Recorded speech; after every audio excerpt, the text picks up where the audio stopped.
Light ഹൗസിൻ്റെ പുതിയ എപ്പിസോഡിലേക്ക് ഏവർക്കും സ്വാഗതം. കുട്ടിയുമൊത്ത് കടൽ കാണാൻ എത്തിയതാണ് അമ്മ. ഇടയ്ക്ക് എപ്പോഴോ അമ്മയുടെ കൈവിട്ടോടിയ കുട്ടി ശക്തമായ തിരയിൽപ്പെട്ടു. അമ്മയുടെ നിലവിളി കേട്ടെത്തിയ ലൈഫ് ഗാർഡ് അവനെ രക്ഷിച്ചു.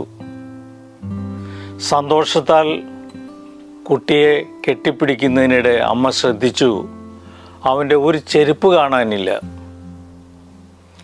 അമ്മ അരിശത്തോടെ ശകാരിക്കാൻ തുടങ്ങി.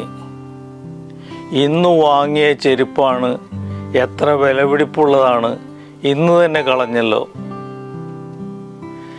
സംഭവിച്ച നഷ്ടങ്ങളുടെ കണക്ക് പുസ്തകം തയ്യാറാക്കുന്നതിൻ്റെ അടിസ്ഥാന കാരണം ലഭിച്ച സൗഭാഗ്യങ്ങളുടെ വലിപ്പം അറിയാത്തതാണ്.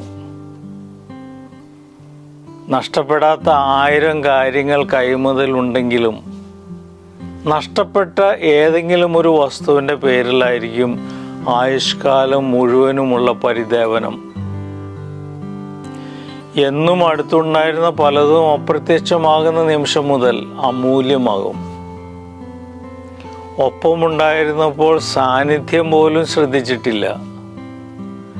ഒരിക്കൽ കാണാതാകുമ്പോൾ അത് ഏറ്റവും പ്രിയപ്പെട്ടതാകും. നഷ്ടപ്പെട്ടതിന് ശേഷം അറിഞ്ഞ പലതിൻ്റെയും വില നഷ്ടപ്പെടുന്നതിന് മുമ്പ് അറിഞ്ഞിരുന്നെങ്കിൽ അവയൊന്നും നഷ്ടപ്പെടില്ലായിരുന്നു. എന്തിനാണ് വില കൽപ്പിക്കേണ്ടത് എന്ന തിരിച്ചറിവാണ് ജീവിതത്തിൻ്റെ മൂല്യങ്ങളും സമ്പാദ്യങ്ങളും എന്തൊക്കെയെന്ന് തീരുമാനിക്കുന്നത്.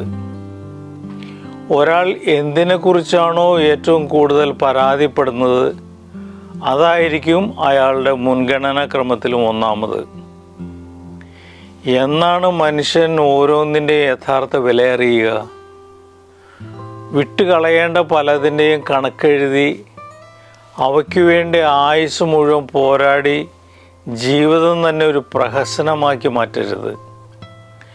കുപ്പിച്ചില്ലുകൾ പെറുക്കുന്നതിനിടയ്ക്ക് മുത്തുച്ചിപ്പികൾ കാണാതെ പോകരുത്.